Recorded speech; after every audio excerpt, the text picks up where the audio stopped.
Bonjour tout le monde, bienvenue à ce point de presse du Parti vert du Québec. Aujourd'hui, on annonce un deuxième grand thème de notre campagne électorale de 2026. Je suis joint par notre chef adjointe Ali Matouba. Et aujourd'hui, on vous annonce que le Parti vert du Québec, on souhaite créer un réseau public d'épiceries. Pas juste la vente au détail, mais vraiment toutes les infrastructures à partir de l'agriculteur jusqu'au consommateur.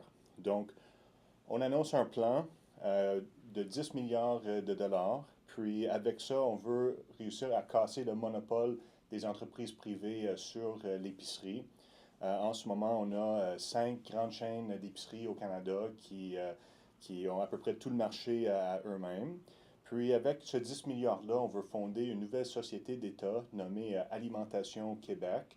Et on parle dans cet investissement d'ouvrir de 150 à 200 magasins au détail, d'avoir 500 grands camions de transport, d'avoir 2000 fourgonnettes réfrigérées pour la livraison à domicile, 25 entrepôts réfrigérés et aussi des usines de transformation.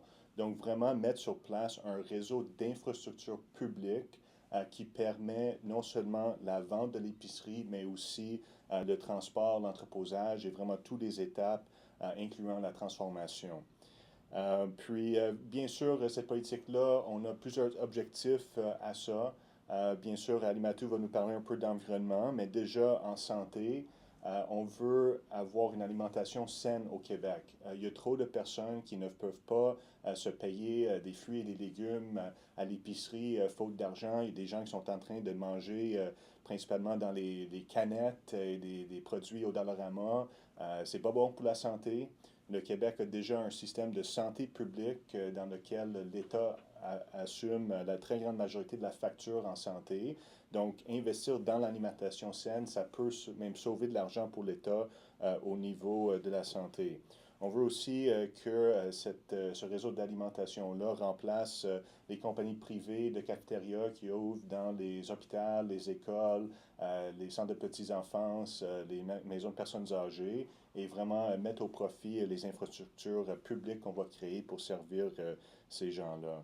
Ali Matou va nous parler un peu de suremballage, Mhm. puis la politique du Parti vert pour contrer le suremballage à travers ce réseau public. Oui, à travers ce réseau public, déjà, on va favoriser l'achat local. Je pense qu'avec notre annonce sur la réduction, la baisse du loyer, on parlait du coût que ça représente pour les familles, les loyers et l'épicerie. Fait qu'avec ce réseau public d'épicerie, non seulement on va favoriser l'achat local, mais en plus, on va mettre de l'avant la redistribution des produits de saison. Donc, on n'est pas obligé qu'en automne, à la fin de l'automne, il y a beaucoup de pommes. On peut inciter les gens à manger local, à manger plus sainement. Il y a un impact direct sur l'environnement. Puis, on veut aussi réduire le suremballage avec un mécanisme de dépôt-échange. Puis, l'autre chose que ça va nous permettre de mettre, c'est surtout réduire aussi le gaspillage alimentaire. En ce moment, on voit les grandes chaînes alimentaires, les invendus, ils les amènent dans les poubelles barrées.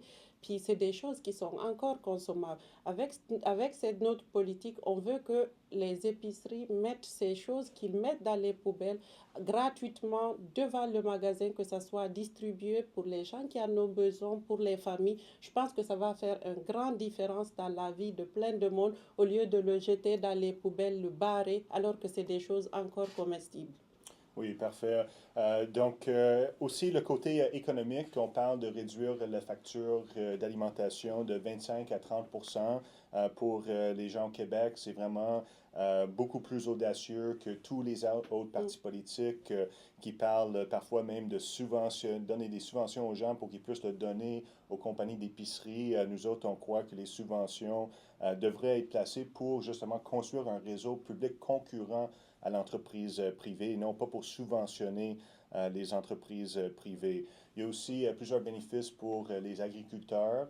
Ce réseau d'épicerie aura des contrats équitables avec les agriculteurs qui permettent aussi de venir financer l'agriculture en début de saison avec la promesse qu'on achète la récolte. Peu importe le volume. Donc, s'il y a des années où les changements climatiques, par exemple, affectent les agriculteurs, mais ce programme-là va être une manière d'éponger un peu ces déficits-là, puis de vraiment donner des contrats stables qui permettent aux agriculteurs d'avoir une certaine prévisibilité et de savoir qu'à chaque année, leur récolte va être achetée par le réseau public. C'est aussi une manière de donner des emplois syndiqués. Bien sûr, ce réseau pourrait être syndiqué, puis les gens vont pouvoir avoir un salaire décent qui travaillent là-dedans, que ce soit dans les usines de transformation, dans le transport, dans la vente au détail, ou même les agriculteurs. On croit que tout le monde qui participe à l'alimentation au Québec devrait avoir le droit d'avoir un revenu qui permet de vivre. Aussi, pour le nord du Québec, bien sûr, il y a une crise alimentaire là, dans les communautés nordiques qui souvent n'ont pas de route pour atteindre leur village. Donc, en ce moment, l'alcool de la SAQ, c'est au même prix partout au Québec, quoique l'alimentation, elle est très, très, très chère là, dans les communautés éloignées. Fait que nous autres, on trouve que c'est complètement injuste que ces communautés-là doivent payer, par exemple, parfois 50$ un morceau de viande, là, ça n'a pas de bon sens. Donc, sous ce programme-ci, avec Alimentation Québec, les prix vont être pareils partout sur le territoire du Québec et les gens dans les communautés nordiques vont avoir le même droit à l'alimentation que les gens qui habitent dans le sud. Il y a aussi le côté de sécurité alimentaire. Donc, on veut créer une réserve d'aliments et ces aliments pourront être sortis en temps de crise s'il y a des problèmes avec la chaîne d'approvisionnement, s'il y a des catastrophes naturelles. L'État va avoir une réserve alimentaire, ce qui manque actuellement. Euh, au Québec, là, on n'a pas ça, fait qu'on est quand même vulnérable aux crises puis aux problèmes de distribution. C'est aussi une manière de s'assurer que quand il y a des crises à l'international, que le Québec peut jouer un rôle important. Si on regarde en ce moment avec ce qui est en train de se passer à Cuba, le Québec, si on aurait une réserve comme ça, on aurait pu envoyer de la nourriture à Cuba pour venir en aide face aux sanctions américaines. Fait que ça peut aider le Québec à prendre sa place sur la scène internationale, puis avoir un peu de solidarité internationale. Depuis longtemps, le Parti vert, on cherche à mettre dans la charte des droits le droit à une alimentation saine, tout comme le droit au logement. C'est des choses qui auraient dû être faites il y a longtemps, qui ont été oubliées là, dans l'écriture des chartes, mais qui touchent l'ensemble des citoyens au quotidien. Là, tout le monde devrait avoir le droit de manger de façon saine. Et fait que cette politique ici avec Alimentation Québec, elle vise bien sûr à réduire le prix du panier d'épicerie. Je pense que c'est parmi les plus grandes demandes de la population dans cette élection. Ça cadre très bien avec notre proposition de baisser le loyer et ça incorpore aussi beaucoup de politiques qu'on a déjà annoncées dans les élections précédentes, notamment, comme Alimatou a parlé, le programme de dépôt-échange des conteneurs. Donc, si vous achetez quelque chose de la viande en épicerie, par exemple, que ça ne soit pas sur du plastique, que ça soit dans un contenant réutilisable, les gens ils paieront un dépôt sur le contenant, puis quand ils la ramènent à l'épicerie, ils vont revoir leur dépôt et l'épicerie va se charger de nettoyer les contenants. Donc, ça demande quand même des infrastructures, mais c'est la façon d'éliminer le suremballage un fois pour tous. Et bien sûr, comme Alimatou a mentionné avec le gaspillage, mais il faut que de nourriture qui est pour être jetée, mais qui est encore mangeable, là, on doit donner gratuitement devant le magasin pour que les gens puissent le ramasser en dignité. C'est pas normal que les épiceries prennent des choses qui sont mangeables, les mettent dans les bacs de vidange et qui est barrent pour pas que les gens aillent manger parce qu'ils veulent que les gens rentrent par le devant du magasin puis qu'ils payent cette alimentation-là. Fait que c'est ça qui arrive quand on a un secteur privé exclusif sur l'alimentation. Il faut recadrer ça dans l'intérêt des citoyens et citoyennes. Et sans plus tarder, on prendrait les questions des journalistes qui sont présents dans la salle. Là, aujourd'hui, vous annoncez là, des milliards et des milliards de dollars. C'est un gros projet que vous annoncez. On a vu avec le fiasco, ça clique. Le gouvernement du Québec a eu de la difficulté à faire juste un système informatique. À quel point c'est réaliste de faire un aussi gros projet avec toutes les choses que ça implique? Est-ce que vous ne seriez pas mieux de réguler le système actuel? Je pense que la régulation n'a pas le même potentiel qu'un réseau public parce que même si on met des règlements en place, c'est quand même quelques familles d'épiceries au Canada qui vont continuer à tirer profit. Puis ces gens-là ont beaucoup de lobbyistes, ont beaucoup de puissance là, pour défaire les règlements. Et si on regarde, c'est vrai que le gouvernement Legault a mal géré certaines finances publiques. Vous avez mentionné SRQ Click qui a coûté, je pense, presque 1 milliard là, pour faire un site Internet. Mais justement, ça, c'est l'inefficacité de la CAQ, là, puis peut-être même de la corruption dans le système. Mais nous autres, ce qu'on veut mettre en place, c'est quelque chose de très important. Et il y a des gestionnaires qui sont prêts à le faire. Là, puis, je veux dire, je ne sais pas ce qui est arrivé avec ce milliard-là que la CAQ a dépensé, là, mais il ne faut pas perdre espoir dans la capacité de l'État de servir les citoyens. Il faut voir dans le long terme aussi, on investit des milliards en ce moment pour faire que des enfants n'aillent pas à l'école le ventre vide, qui vont décrocher le décrochage scolaire après. Fait qu'on investit en ce moment pour que les gens n'aient pas à faire des choix déchirants entre des besoins fondamentaux comme manger à sa faim. Puis, est-ce qu'il y en a des projets comme ça qui ont déjà été faits? Est-ce qu'il y a des comparables? Oui, au Mexique, ils ont mis sur place un réseau de distribution publique. Puis c'est dans ces premières années, là, mais ça semble très bien fonctionner. Puis on a eu une consultation avec Food Secure Canada qui a fait un projet de recherche justement sur les épiceries publiques. Bien sûr, notre plan est adapté à notre façon. Mais ce que les gens nous ont dit, c'est que si tu prends par exemple l'armée américaine, tu as des bases américaines un peu partout au monde. Puis ces gens-là qui habitent sur ces bases-là, les familles, tout ça, bien, ils s'approvisionnent dans une épicerie publique gérée par l'armée qui réussit à avoir quand même des bons prix, puis qui est une distribution alimentaire sans profit versé au privé. Là, donc, si ça peut fonctionner dans ces circonstances-là, ça peut fonctionner à plus grande échelle aussi. Puis, je pense que ça prend une concurrence du public. Là, il faut casser la monopole des grandes épiceries là, sur ce secteur-là de l'économie qui est quand même vital. C'est quoi le pourcentage là, vous dites, vous parlez du monopole des épiceries, c'est quoi réellement leur impact en ce moment? C'est 200 gérants d'épicerie, c'est quoi? Ça représente quelle portion de la En ce moment, il y a 5 grandes chaînes d'épicerie au Canada. Il y a le Walmart, le Costco, le Sobeys, le Loblaws, puis Metro. Puis tu peux avoir quelques indépendants, mais c'est quand même marginal. Donc, ces 3 principales compagnies canadiennes sont en train de faire des profits par-dessus profits, justement en détenant ce monopole-là. Puis même un petit épicerie qui veut débuter va être dépendant de la chaîne d'approvisionnement des magasins. Donc, c'est pour ça que notre plan ne vise pas uniquement à créer des magasins de vente au détail, mais d'avoir tout un réseau derrière ça d'infrastructures publiques. Puis, bien sûr, les gens ils vont quand même devoir payer l'alimentation, mais c'est tout le transport, distribution et vente au détail va être fait sur des infrastructures publiques. Donc, ce qu'on annonce, c'est que le gouvernement du Québec, sous un gouvernement vert, mettrait en place ces infrastructures-là, puis là, des coûts d'opération seraient assumés par les consommateurs, mais toute la chaîne se passera là, sur une infrastructure publique. Fait que c'est ça la grande différence. Puis, il y a aussi le fait que ces compagnies d'épicerie-là, ils ont quand même été reconnus coupables d'avoir truqué les prix du pain, par exemple. Il y a un recours collectif pour ça. Puis, je veux dire, il y a un manque de concurrence dans la chaîne d'alimentation au Canada. C'est un problème qui affecte tous les gens qui consomment la nourriture au Canada, vraiment. Là, donc, c'est prioritaire de casser ce monopole-là, puis de mettre en place une alternative publique.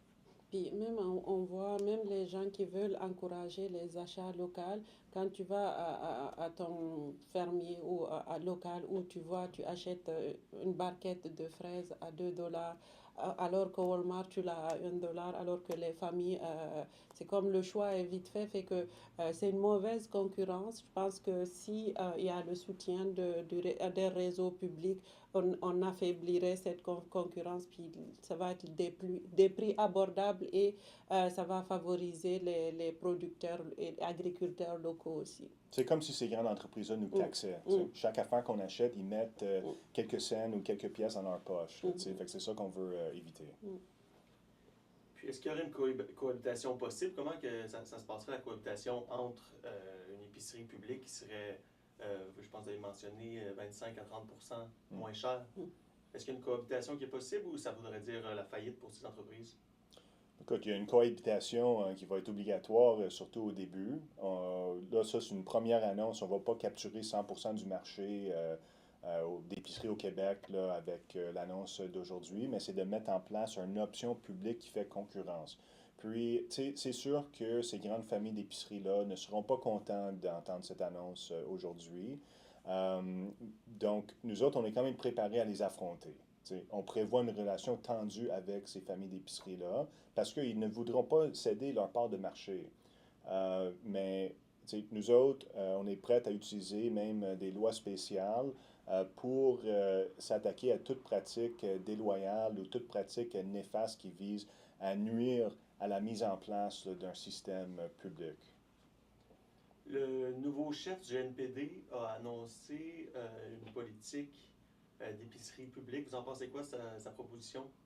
Bien, Avi Lewis, comme vous avez dit, a gagné la chefferie du NPD pas plus tard que hier. Là, puis, dans ses propositions, bien, il inclut l'idée d'avoir un réseau d'épicerie publique et je pense pour le télécom et pour d'autres secteurs aussi. Donc, moi, je pense que ça, c'est une bonne nouvelle. Puis, ça démontre que le NPD, après toutes les années de centrisme, là, a quand même quelque chose d'intéressant cette fois-ci avec Avi Lewis. Puis, nous autres, l'élection au Québec va se passer avant l'élection fédérale, donc on va pouvoir pousser cette idée-là, puis peut-être même que le NPD va pouvoir trouver inspiration là, des politiques qu'on met de l'avant aujourd'hui. Puis la proposition de Québec solidaire de limiter à 2 les profits, vous en pensez quoi? C'est superficiel. De limiter les profits à 2 ça manque de vision. C'est pas en faisant ça qu'on va régler la crise alimentaire, la crise de l'abordabilité. J'ai vu une publication de Québec solidaire, ils disent que cette mesure va économiser, je pense que c'était 450 pièces par année pour une famille. C'est pas assez. Là. C'est comme une épicerie pour une semaine ou deux. Donc, la logique avec ça aussi, c'est que les gens ils vont parfois dire, mais regarde, la vente de l'épicerie au détail, c'est 3 à 4 de profit. Donc, eux autres disent, on va limiter à 2. L'affaire, c'est que la politique de Québec solidaire ne prend pas compte de tout le système de transformation et de distribution et d'entreposage de ces aliments-là. T'sais. Donc, c'est facile de dire, mais on va limiter le profit au détail, mais c'est pas assez. Là. Il y a du profit sur chaque étape. Il y a du profit sur la transformation, l'entreposage, le transport, l'achat des aliments. T'sais. Donc, il faut s'attaquer à tout le système. Ce n'est pas juste en réduisant de 1% ou 2% qu'on va régler la crise de l'abordabilité. On est en train de vivre une crise économique où les gens ne sont pas capables de payer le loyer et l'alimentation, même s'ils travaillent à temps plein.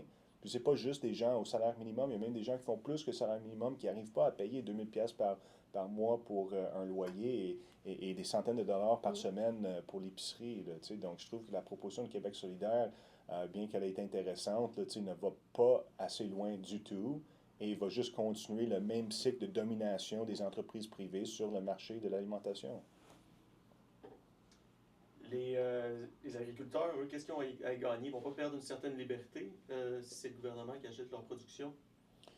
Écoute, les agriculteurs, je pense qu'ils ont tout à gagner avec ça. En ce moment, les agriculteurs, ils sont joués un contre les autres là, par les grandes chaînes d'alimentation qui cherchent à faire baisser les prix et tout ça pour se faire davantage de profit. Fait que, d'avoir un concurrent public qui n'est pas là pour faire du profit, ça peut aider. Et puis, justement, le gouvernement du Québec, quand il achète, mais on va vouloir là, que ce soit des pratiques qui sont durables au niveau des agriculteurs, puis on veut que ce soit un modèle d'affaires qui est durable aussi. Là, les agriculteurs en ce moment là, sont en train de souffrir de la crise économique, un peu comme tout le reste des gens. Il y a un taux de suicide qui est très élevé, là, il y a des gens en détresse, là, c'est quasiment impossible ces temps-ci là, de démarrer une petite ferme, puis de gagner sa vie.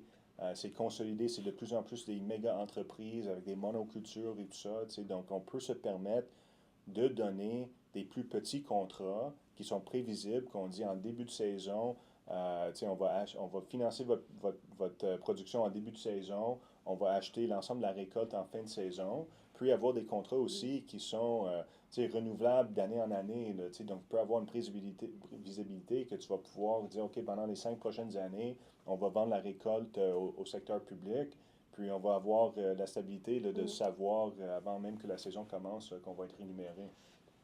Vous avez mentionné les communautés nordiques et le prix de l'épicerie. Comment est-ce que vous allez assurer que le prix est égal, considérant que c'est très éloigné, le coût du transport est très élevé? Bien, c'est sûr que ça peut coûter plus cher, de rendre les aliments dans le nord du Québec, mais je veux dire, on va le faire de la même façon que la SAQ le fait. C'est de fixer un prix, puis d'absorber les coûts de transport là, dans la facture de tout le monde. Donc, c'est entièrement faisable, puis je veux dire, c'est quand même très, très injuste là, que l'alcool soit au même prix, mais que la nourriture soit tellement plus chère. Là, puis, aussi, sachant à quel point que l'alcool a des impacts négatifs dans ces communautés-là. Je ne suis pas en train de dire qu'ils devraient payer plus cher là, pour l'alcool, mais je veux dire, le minimum, c'est que l'alimentation, là, elle devrait être au même prix. Là, ça n'a pas de sens. J'ai même monté dans la baie James, là, puis je l'ai vu moi-même, là, des piments à 10$ le livre, là, à côté des bouteilles d'alcool fortes là, à 20 ou 30$. Il y a un problème là, comme là-dedans. Puis l'État a quand même une responsabilité là, de servir les communautés nordiques. Là, ces communautés-là sont autochtones, sont défavorisées. Puis ils jouent aussi un rôle important pour le Canada, c'est-à-dire d'occuper le territoire puis de réclamer la souveraineté du Canada là, sur des endroits nordiques. Là, donc, le Canada, les Canadiens, les Québécois, on a quand même une responsabilité envers ces communautés-là. Puis l'idée là, de les laisser appauvrir là, avec aucune nourriture saine ou très peu, puis dans les conditions de logement vraiment atroces, avec des soins de santé qui sont absents, là, je veux dire, ça fait partie de nos revendications de justice sociale. Puis avoir l'alimentation au Québec et la distribution publique d'épiceries, ça peut nous aider à atteindre des objectifs de réconciliation et de justice sociale qui sont très importants pour le Parti vert. Est-ce que le droit à l'alimentation saine, vous avez mentionné, est-ce que c'est quelque chose que vous envisagez mettre dans la Charte des droits et libertés, que c'est obligatoire pour tous les Québécois d'avoir cet accès-là? Bien, moi, je pense que oui, ça devrait être dans la charte québécoise et canadienne aussi. Bien sûr, la charte canadienne est un peu plus difficile à modifier. Là. Quand je me suis présenté en politique fédérale, ça faisait partie de mes revendications, d'avoir le droit à une alimentation saine dans la Constitution canadienne, puis d'avoir un environnement sain aussi, puis un logement. Puis, les chartes québécoises et canadiennes sont bonnes, juste à temps que commence à regarder un peu les détails là, de ce qui a été oublié dans ces chartes-là. Puis là, on découvre que les essentiels de la vie, de l'eau potable, de l'air propre, une alimentation saine, toutes ces choses-là sont absentes des chartes. Là, donc, un jour, ils vont devoir être mis à jour, là, parce que c'est les besoins les plus élémentaires.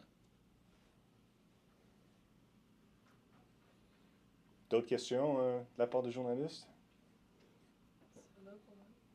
OK, bien, je vous remercie pour vos questions. Je ne sais pas si vous voulez dire quelque chose merci en beaucoup. fermant. Oui, merci. Je pense qu'avec Alimentation Québec, on vise à ce qu'aucune famille, aucune personne au Québec n'ait à avoir faim, là, et que l'épicerie soit abordable et qu'on baisse les loyers. Je pense que c'est nos programmes phares et que ça va avec la justice sociale et économique. Là. Un vote pour le Parti vert, c'est un vote pour baisser le prix de l'épicerie.